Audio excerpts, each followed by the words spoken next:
So let's move into our question and answer. And let me see. Let me see if you're okay. I'm going to remove the spotlight from you. And so in chat, go ahead and start putting your questions in the chat if you'd like.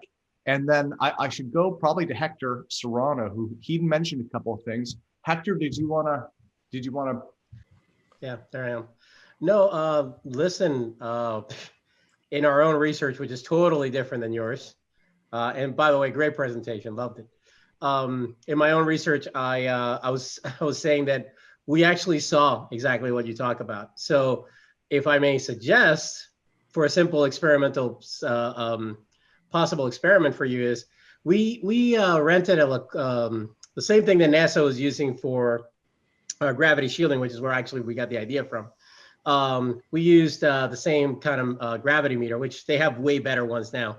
But the Lacoste rhombic gravity meter, it was sensitive enough that it actually detected a decline in the every time we energized our system, our device, it actually detected an actual dip in the mass, which obviously the rest mass couldn't have been changing because it was a closed system. So we interpreted that to be a change in inertial mass or a change in, and it was a negative change. It was not a positive gain. It was a negative. It was a dip. And as long as the system stayed energized, we saw that the system was Faraday caged, good distance. So it's something to think about if you guys want to see if experimentally you can demonstrate that if what you're saying is true and what you suspect is true, then these meters are sensitive enough in theory to actually see something.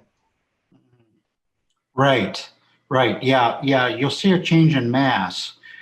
You know, what Tom Bearden talked about back in the 90s, he says that, you know, the scalar wave, it penetrates everything. Oh, yeah. Okay? You really can't shield it. It's true.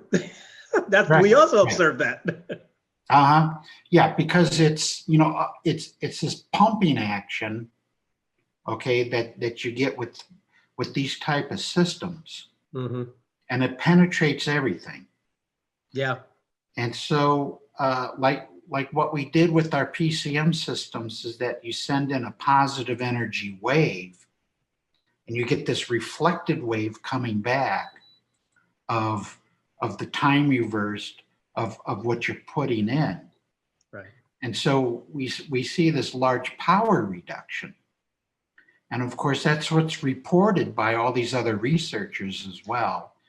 You know, we see Nikola Tesla, we see Stanley Myers, Floyd Sweet. They all reported a big reduction on the input side of this. Yeah, we observed similar things. Basically, what we observed was the amount of thrust per unit power was ridiculously better than anything that you could conventionally approach. Right. So, right. And the kind of explanation you're talking about here is along the lines of what we have observed experimentally. And keep in mind that almost everything we've done has been strictly experimental. Mm-hmm. Right. Now Tom Bearden mentioned back in the 90s there is that when you see large scale free energy effects, you'll also see large scale gravitational effects as well. Okay. So the idea is to improve the efficiency as high as you can get it. Mm-hmm. And that you'll see a large scale anti-gravitational effect occurring as well. And I suspect that's exactly what's going on. You know, if you were to use mercury or even using opposing magnets as well. There was some research done back in the 50s. Bill Lear. I don't know if you ever heard of Bill Lear and Learjet. Yep, yeah, absolutely. He sponsored a researcher by the name of Larry Wilson. Okay. And Larry Wilson in his lab, he built a system using counter rotation. Okay. And I figured, well, this is maybe something that the Germans were doing with the Nazi Bell device. You know, it's counter rotating opposing magnetic fields. that breaks the entanglement that you have, broken entanglement, Right. which gives you this anti-gravitational effect, and that when you start to rotate the system, amplifies the effect.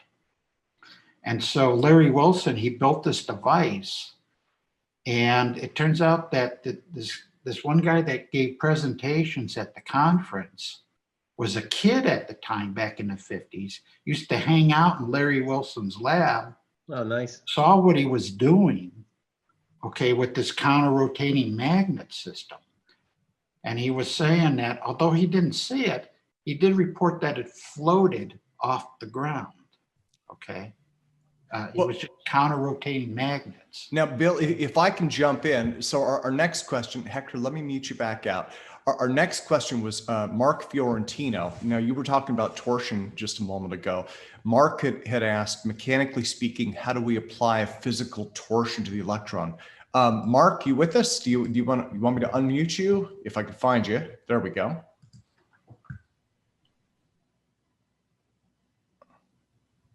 All right. Okay. Okay, there we go. Yep. Yeah, just that question I just asked. Basically, I'm trying to figure out and visualize how you're accomplishing this rotation or torsion reaction to the electron. Right. Yeah, you set up opposing field action. Okay. The magnetic field has to be in opposition to one another. This is where Tom Bearden, he spoke about opposing fields, where you take the cross product of that opposing field action. And when you do so, you end up with the zero vector. The problem is that you cannot apply Heaviside math to this. Okay, anything that's related to Maxwell equations after they've been simplified using Heaviside's equations, you cannot apply that and get an answer to what you're looking for. Okay, Tom Bearden used quaternion math to expose what's really going on in that system.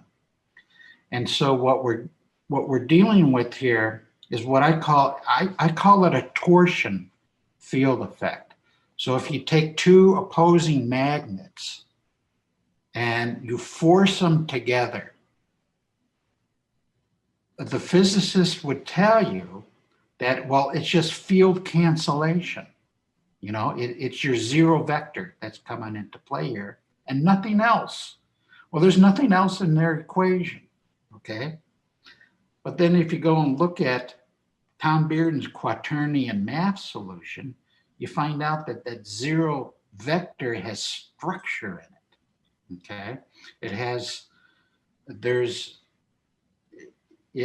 a real scalar component associated with it. So you're not just canceling the field, you're setting up this, it's a system that's under stress. See, and that's why in general relativity, you know, you have your tensors, your stress tensors, okay, in place there, because you're dealing with the system, a static system that's under stress, okay? And that's what Tom Bearden emphasizes. So then doesn't that mean you would have to have a real existing ether for this to work? Well, yeah. You can't have something that's empty and you're trying to do something like this because you need something to transport, okay, what's really occurring there. And so that's why I say that what physicists say is an annihilation and creation process is completely flawed, okay? There's no such thing as annihilation and creation events. Everything is still there in the ether. It's just that you directly measure it, okay? So if you have this mass cancellation effect going on with the virtual particle flux, is that virtual particle has no mass associated with it, but it's still there. You know, it's system under stress. The thing is that the physics that we have today isn't going to tell you that, okay, that there's something there, because it was taken out. You know, Heaviside, he took out all the quaternion components through his simplification process. And this is why Tom Bearden says you cannot equate electromagnetism to general relativity. You can't do it. And yet we see physicists like Sarfati or Helputov trying to equate electromagnetism to general relativity. You can't do that because the math in the Heaviside math tells you that there's nothing there. But yet the quaternion side, when you look at the complex side of things, tells you, yeah, there's something really there. Okay, you have the stress field that's really there. And of course, you have to have an ether to be able to transport that stress. And the ether's there. You know, it's there as virtual particle flux. Okay, well, Bill, now let me jump in. Let me go to actually, so let me go to Eric Hermanson, and then I'll go to Jeremy Reese after him. But so Eric was asking if you could put up the voltmeter slide again. Yes. And Eric, do you want, if I can find you, there we go. Do you have a question, sir? Sure. Thank you. Hi, Bill. Hi. Yeah, I'd just like to see the, because I missed the first half of your presentation. I apologize. And so some of these questions might not be correct, but I guess the first one is the input. So the input power is, the output power is almost 4 times greater than the input. Right. And so that's, that is usable wattage. Yes. In other words, I mean, This can you charge a Tesla, Well, you with see, it? see, I have see on the right side of that picture, you just see a little sliver of it. That's a programmable AC power supply. Okay. And what I can do is sweep through the frequency to find out what the resonance is of this split flux transformer with the capacitor. I can find out what the resonant point is. And that's the point of least power being supplied to that transformer and capacitor network, okay? And it's right around 200 hertz. That's what this is tuned to. Okay. Okay. So at that tuned frequency is where you start to see the amps. You know, as you sweep your frequency, you know, maybe you're starting off at 500 hertz or something, and you'll see that the current is actually very high. You know, it could be like an amp, maybe 2 amps. Okay. Mm-hmm. So as you start to lower that frequency to that resonant frequency at that point, you'll see the current start to drop. Okay. Until you reach your resonant point of minimum current here. And that's what we're seeing here, a 0.22 amps. So you are resonating with the an LCR circuit where the capacitor is right. DC. Okay, now yeah, so it's basically an LC circuit. And now so there's no resistance at all? I plug these numbers in, and I see about I didn't do it right. It's about a 30 ohm resistance. Now, so is this power? Well, there's no resistor there. You know, it's just an LC the wires, circuit. So what are the gauge of the wires? Do you know? The wires will have resistance. Oh, they're just what you see there are just the normal cabling. Okay, so that's all that's there. Just maybe 20 gauge. I don't know. Yeah, they're just jumper cables. So those will have resistance, which means that your power output is potentially higher. But what I'm asking, I have two. So the two questions are: is this net true net output, over input, where you can literally use the power to power a load, for instance, to charge up a Tesla car with one quarter of the necessary energy input?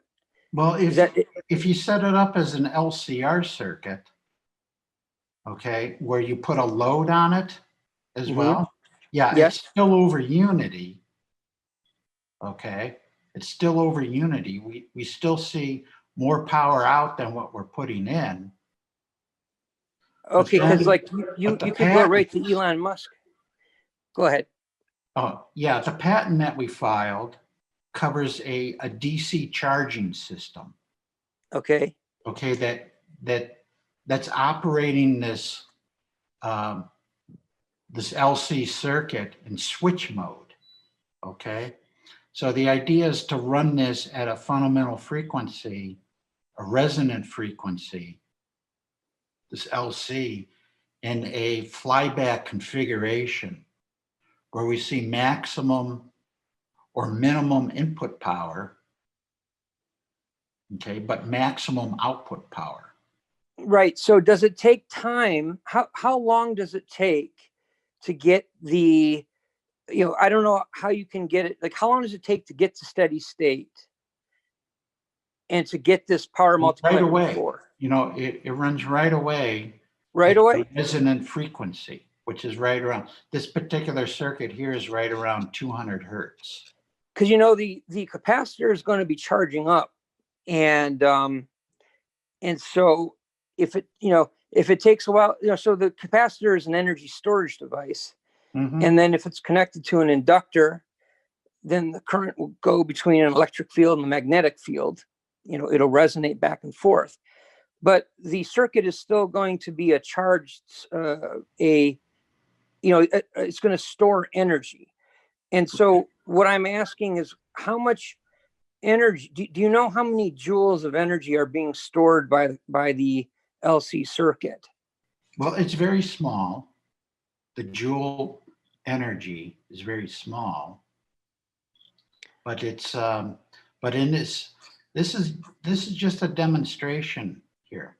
No, I understand that, but what I'm worried about, I mean, I'm not worried about it. What I'm thinking is that you may be charging up the capacitor, and then, however, though, if you connect it to a load, you might find that the capacitor will discharge and your load will gain energy, but then you'll have to put an equivalent additional amount of energy in.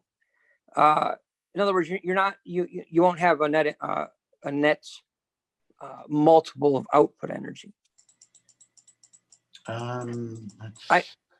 Maybe I'm not understanding. I'm throwing it out as a possibility. Yeah, well, see, if you look at this circuit here, okay, the using a fluorescent tube, is that we're running this transformer in a flyback mode. And so, I mean, it's kind of similar to what we're doing here, except rather than having this negative resistance here we would have the transformer as the split flux with two converging output coils, but we're still running it in a flyback mode.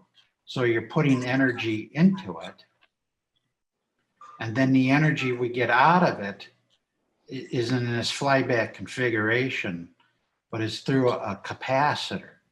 Okay. Oh, so there's two inductors, not one. Right. So it's the inductors have to be an L2C circuit. Yeah. See, I don't really show that in this slideshow here. Yeah. I mean the second but inductor is right there. Sorry, I should mention we have a bunch of other questions stacking up. I know.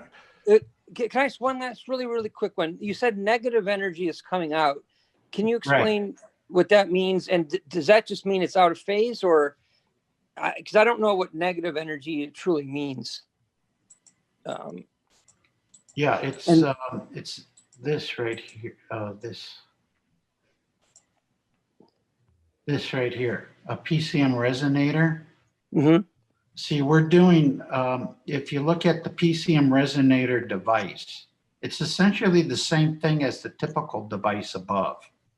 I mean, in reality, you're still putting in a kilowatt.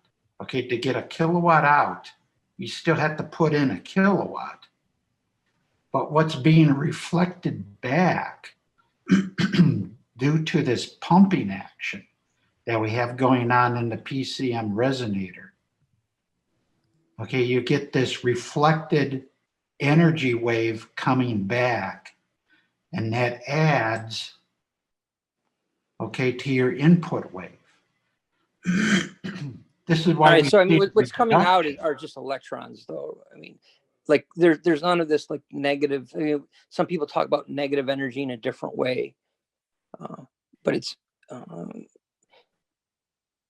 Yeah, anyway. well, it's a time reversed replica wave. You find this in optics. I mean, this is for real, okay?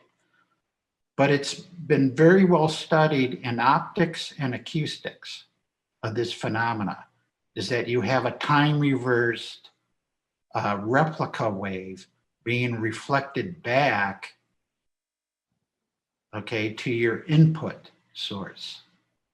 And Okay, that's what thank we you. have And here, okay? This is your phase conjugated mirror, okay, your PCM, and this shows the waves coming in.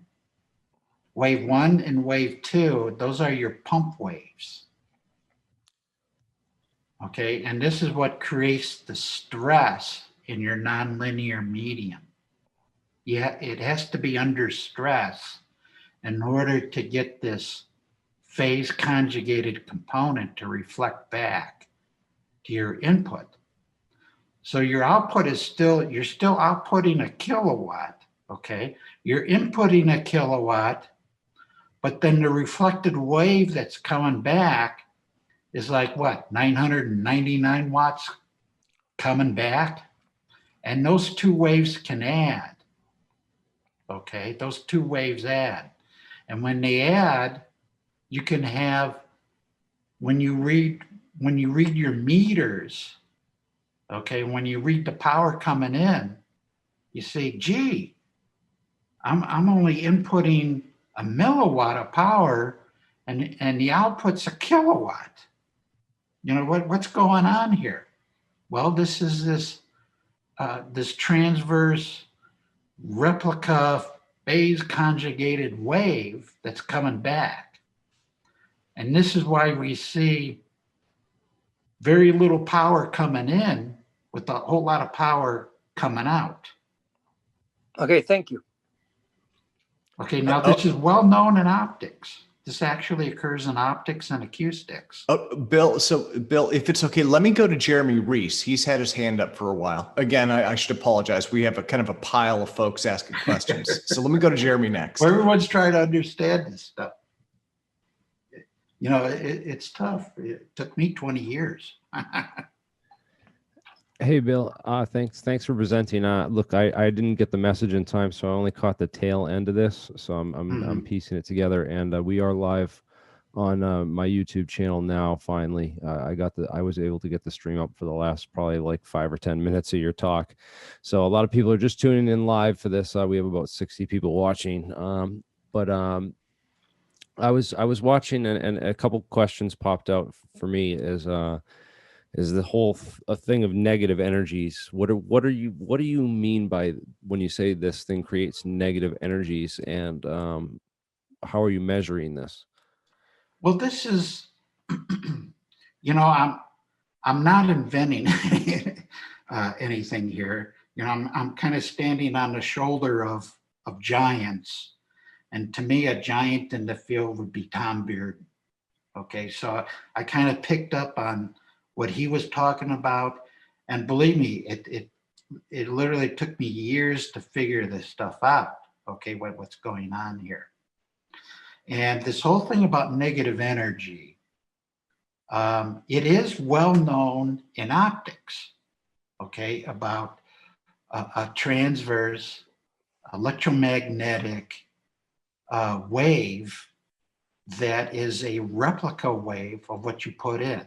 So W3 is your standard wave coming into this medium, and that what's reflected back is a time reversed replica of what you put in.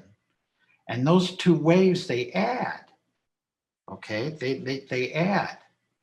And when they add, you end up with something that looks like this. Okay, you have these two waves. One is your time forward input wave of, let's say, a kilowatt. Okay, let's say that I'm inputting into this device a kilowatt of power, but what's being reflected back, okay, through this device is a time reversed of that kilowatt coming in of about a little bit less, because you're going to have losses in your system. Okay, all systems have losses. So it could be heat, you know, the medium itself, eddy currents, whatever inside your device. You're going to have losses. Okay, now So Bill, what's being reflected back could be 999 watts of power. Bill, let me go next. And again, I should apologize. I'm trying to kind of burn through these. So Todd Desieto had he actually kind of a bunch of questions wrapped into one. Todd, are you with us? Let me have you ask this one yourself. I'm not sure if I can find you in the list. You have to unmute though. Yeah, hey. How's it going? The device you're talking about is a it looks to me like a ferroresonant transformer. I used to design these and UPS inverter systems that drive ferroresonant transformers.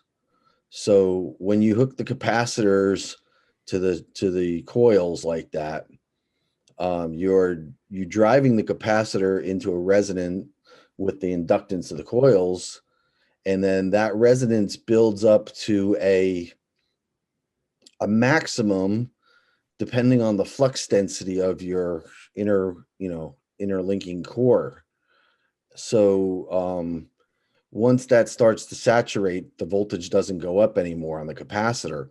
But if you measure the current on the capacitor, it's very large. The VA, volt amps on the capacitor, is very large, but the watts are 0.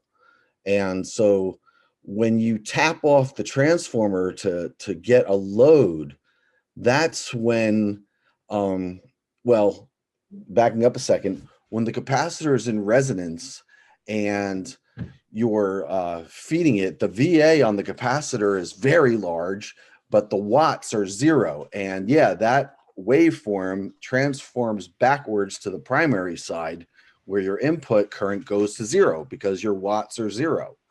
But you have this huge VA stored energy circulating in the capacitor.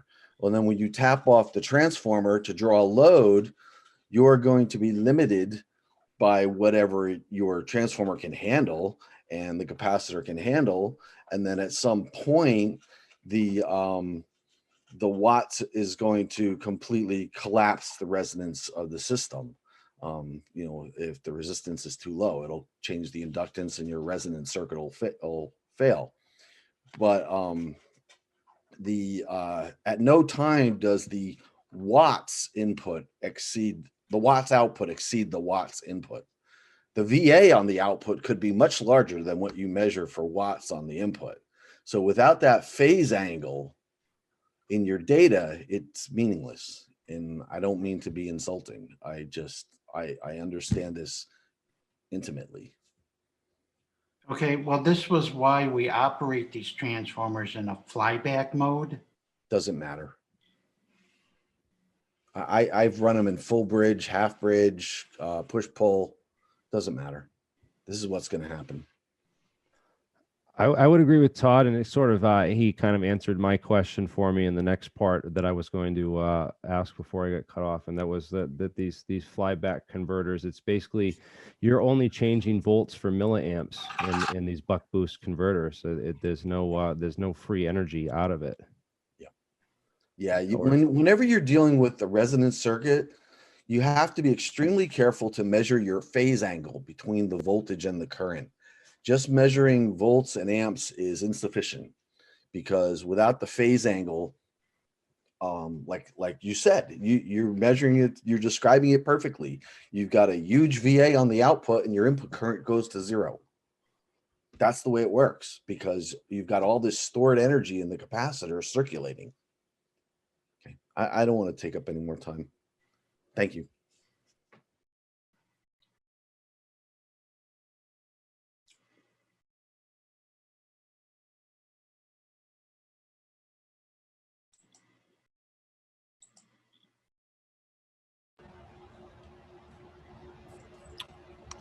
So, Yeah, this is the actual test data of what we see here. another question I would have is the output being hooked up to a oscilloscope so you can see the actual waveforms? And are they a clean AC? Yes.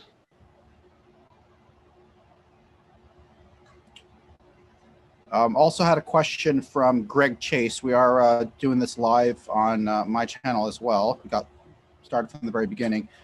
And he wanted to know, one second, does Mr. Alek know that inertial drag changes along the gravity field vector of a planet compared to open space?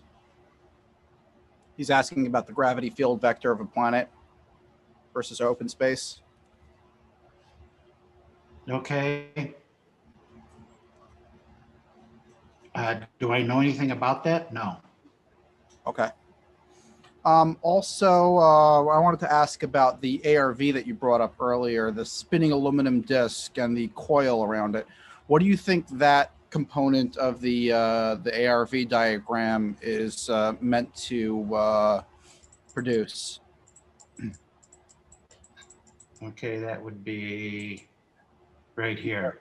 Yeah, because that's something that we're actually working on here in the lab. I have an aluminum flywheel and an electromagnetic coil and spun it up, and we were looking for weight losses and stuff. But what are your thoughts about that specific component of the craft, and how does it operate within the craft theoretically? Okay.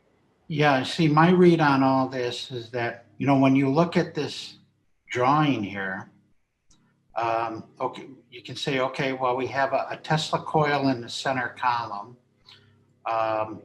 capacitor plate on the bottom here, and it's producing a very high voltage flux field, okay, around this craft. But the thing is that there's nothing here to keep it stable in flight. And that's where I feel this aluminum flywheel, okay, would keep this craft stable. But the thing is that you're still going to have, you know, what they call a propeller effect. You know, the craft is still going to rotate in the opposite direction of rotation of this flywheel. So you're going to have this propeller effect occurring here. That doesn't make any sense, because if you want something to stabilize a craft, you use a heavy metal like iron or steel, or something, or tungsten even. I mean, you use the aluminum for the center part of it, where the mass doesn't make that much of a difference. But if it's really a flywheel, and for stabilization, like they have on boats, they use a very heavy metal and a thick bar on the edges in order to maximize the stabilization effect. Okay. And if you had a problem of the rotation, you'd have two of them, counter rotating. Right. So that theory doesn't make that much sense. I was going more on the lines of Frederick Alzapon. He said that it can induce a state of dynamic nuclear orientation by pulsing the electromagnetic coils, and That's something that we're working on here in the lab, and I'll show you that a little later. So I you have a think question. that would stabilize the craft? No, it would make the craft weightless or close. It's one of the key components to what makes this craft fly. Okay. Okay, well, Mark, let me go to Jeremiah. Jeremiah, are you with us? Yeah, I'm here. Okay. And I have a few questions for you, Bill, about the test device that you built. So if you want to shoot forward in your slides. So the device that you're measuring in order to look for the effects, the high energy out versus energy in. Now that's a PCM system. I was wondering how these components play into creating effectively an electrical version of a phase conjugate mirror. I mean, what part of this is creating this phase conjugation? I guess I was confused by the physical components versus the concept that's in place. I just didn't connect how these components are producing that effect. Well, the output gain of this is controlled by how balanced these output coils are. Okay, to set up a converging network, and that the inductance of these output coils actually they subtract. When you hook them up to a meter, the output coils, the inductance subtracts. So you're effectively you're saturating the magnetic material there. I'm guessing it's laminated iron or some kind of transformer metal. Well, it's a met glass material. It's a met glass. Okay, so it has a really high permeability, really high flux capability. Then, right? Is it fast material? Oh yeah. And I'm guessing it also has a really strong BH curve transition where it goes through saturation and has these nonlinear effects. Yeah, it's very good material. It's made by Hitachi, and it's called met glass. And yeah, I've heard of met glass. Tom used this material quite a bit in his research. In his MEG, right? Yeah. Okay, that makes a lot more sense. The MEG is to me, the MEG was a switched reluctance type device, which I think was a departure away from these PCMs. So this device probably wouldn't work then with standard transformer lamination iron. Then it would have to have a nonlinear Oh type no, of it magnetic. still works. It does. No, Okay. it'll work. Oh yeah, yeah. I've used on this device here permalloy. Permalloy works quite well as well. By magnetic zinc. Yeah, that is a good material too. I have yet to pick up a small spool of that stuff. I was looking for some 1-inch strip, but they won't sell it to me directly unless I buy 500 pounds of it. So unfortunately, I have no idea where to get this stuff. Whatever you're using there, though, I might want to ask what material that was and how you got it in such a small strip size in a small quantity, because that would be very nice to work with for a variety of other applications relating to this technology. Right. Yeah, it's made by Hitachi, and it's met glass material. All right, awesome. Well, that helps clarify what's going on then. Thanks, Bill. Mm-hmm. But now, I operated this resonator as also under load as well. And so it's still over unity when I put a load on this. That's pretty fantastic. Okay, well, so let me go to Sean next. Sean, you've had your hand up for quite a while, sir, and I should apologize. Yeah, no worries. Could you explain inertial leakage a little bit more? And have they found a way of preventing it? Okay, that would be this fellow here, Bob Boyce. Yeah, he approached me at the Extraordinary Technology Conference back in 2016.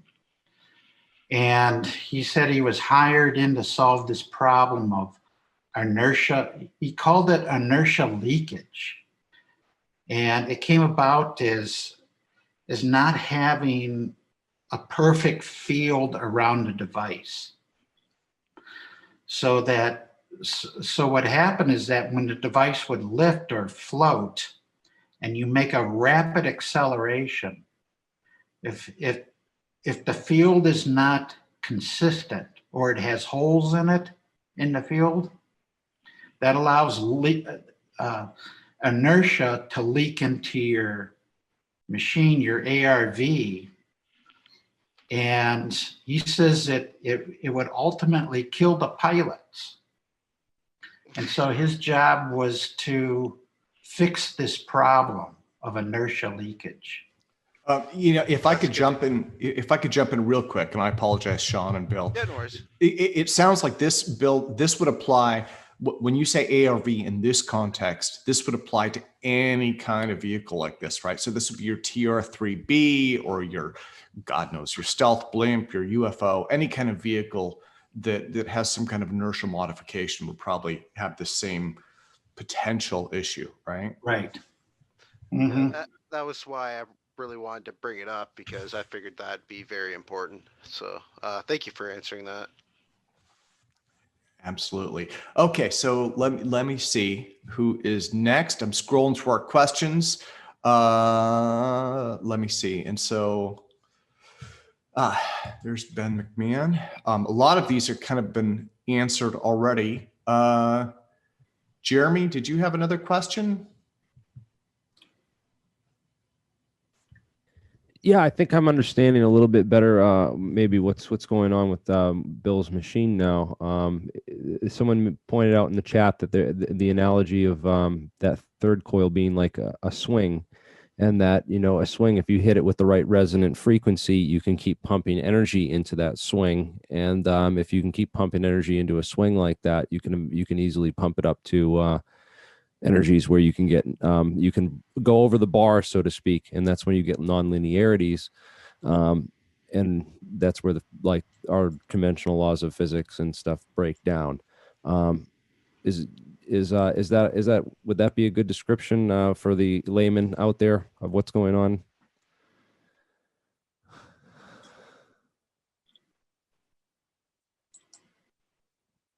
Oh, Bill, and that would be, so I think what Jeremy was asking was, yeah, okay, sorry about that. Okay. Well, the pumping action, if you look at the split flux, for example, the pumping action occurs on the input side of this. You have a primary coil on the input side, and then you have two output coils. And then you see that there's two met glass cores on your input side, and that's your pump. That's your pumping action, along with your signal wave coming in to this. It's also creating a pumping action of flux in your system here. So that if we go to this diagram here, your wave 1 and wave 2 would be your flux action occurring from the primary side, creating this wave 1 and wave 2 of your pump. And then the input is your input power into this device. And so you get something that looks like this.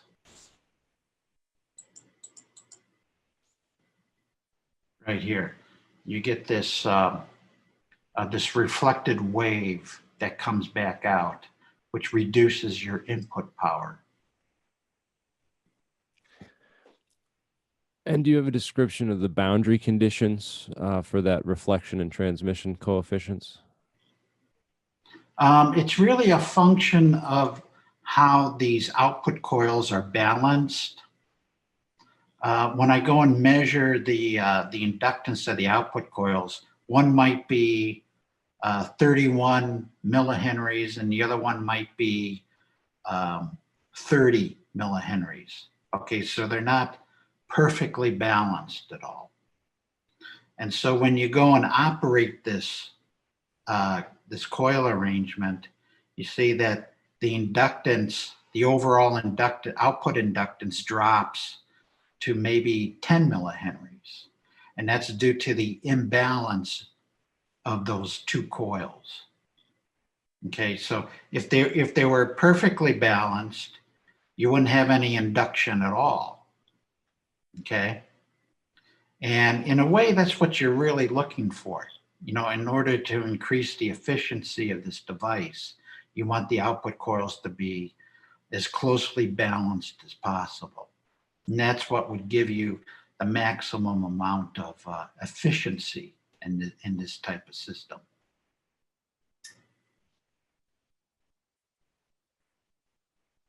Awesome. Okay. So all that would really do is just increase the negative energy component being reflected back, because you want to get your input power as low as possible. But if your system is unbalanced, then of course you're going to have not as much negative energy coming back into your circuit, and that's why we end up with something that looks like this on your input power versus output power, because the input power, the input side should be as close to zero as possible. So your input current should be close to zero.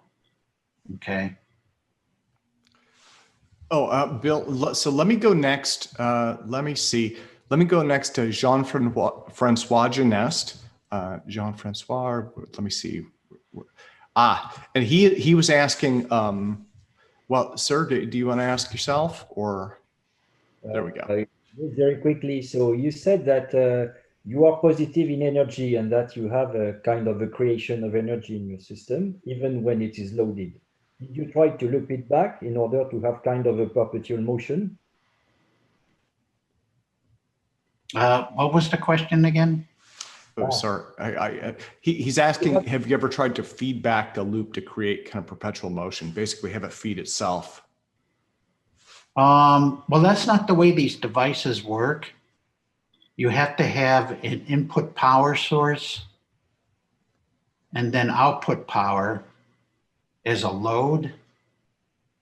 And the way that these things work is, okay, with this diagram here, let me put this on share.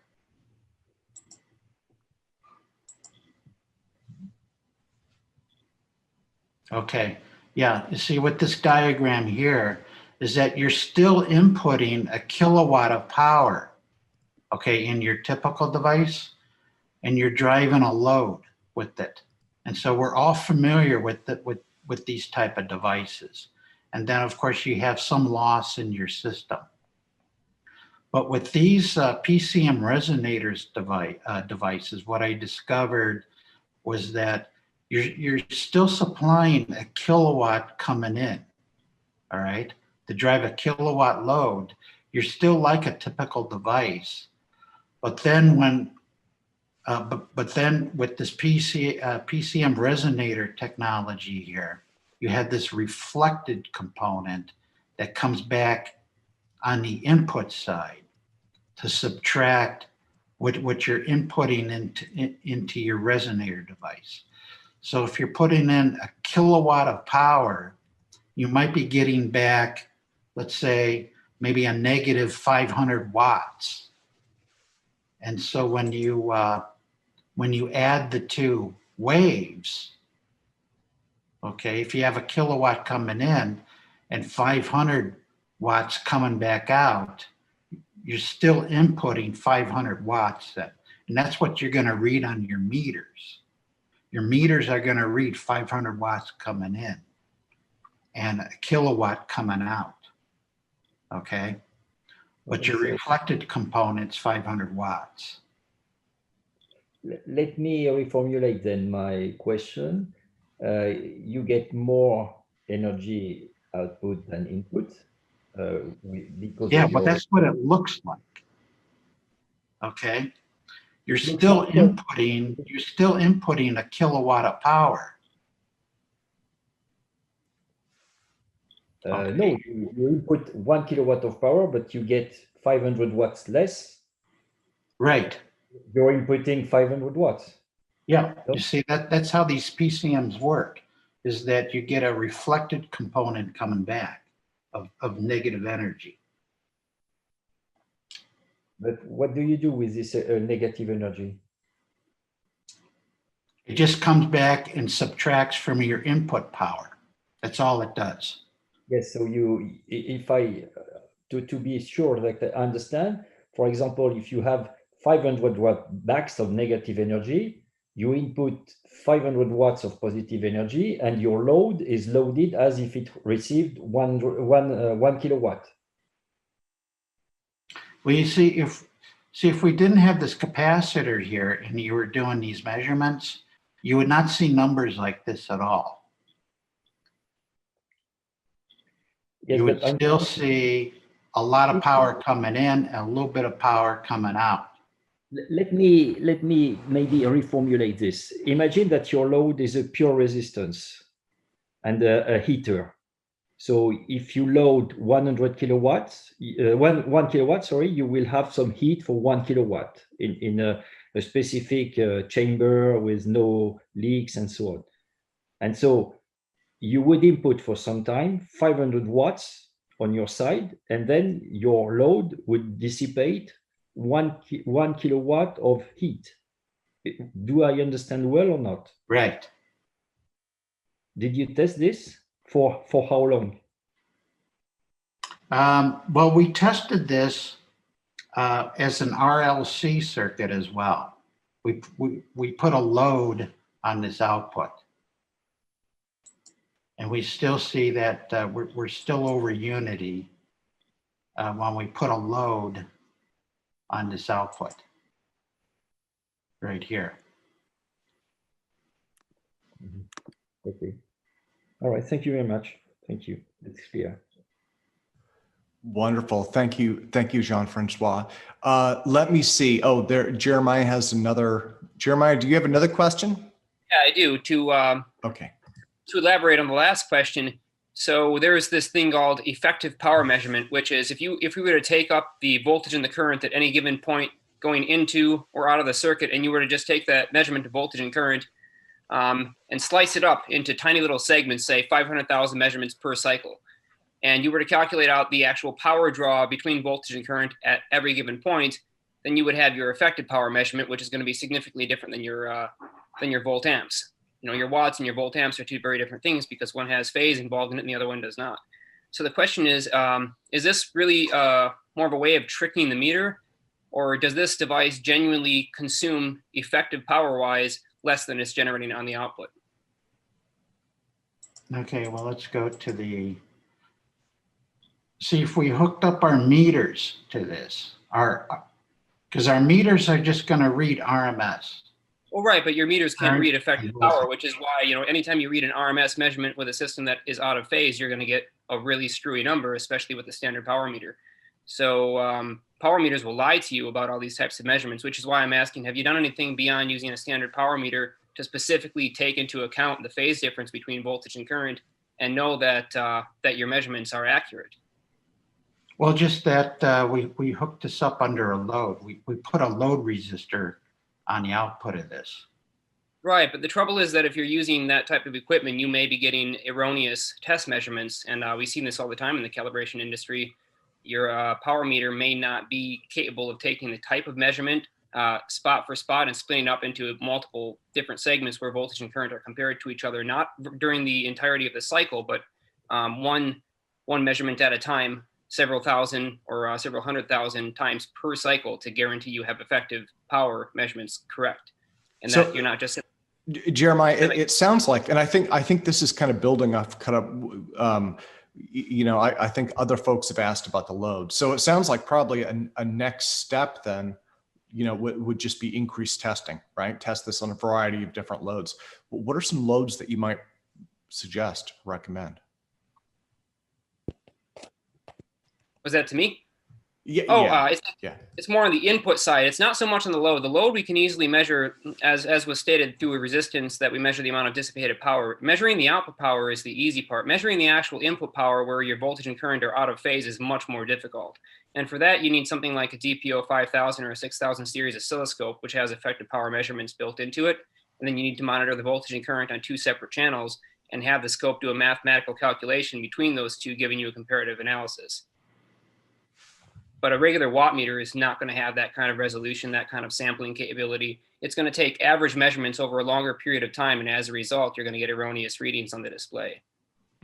Okay. But I mean, And then obviously you'd be able to, like, yeah, I think Jean-Francois mentioned putting this on like a heater too, right? So you Yeah. could put, Yeah, resistive load is effectively a very good way to guarantee that your voltage and current into that load are never going to be out of phase because of inductance or capacitive effects. It just eliminates that out of the equation, which is a nice way to test the amount of power you're actually generating. okay. Yeah, that's something I was bringing up before. If you're actually changing the waveform, then it's much more difficult to read the total watts input because with simple DC, it's amps times the voltage. But with AC, you're assuming that you have the same waveform on both sides in order to use that same equation. But if the waveform changed, that equation's out the window. You can't use it anymore to determine the watts. Okay. Well, so I think, Bill, we're almost out of time. I want to thank you again very, very much for your presentation. Thank you for spending all the time for the Q&A session. So again, everyone, let's put our hands together for Bill and this incredibly detailed presentation.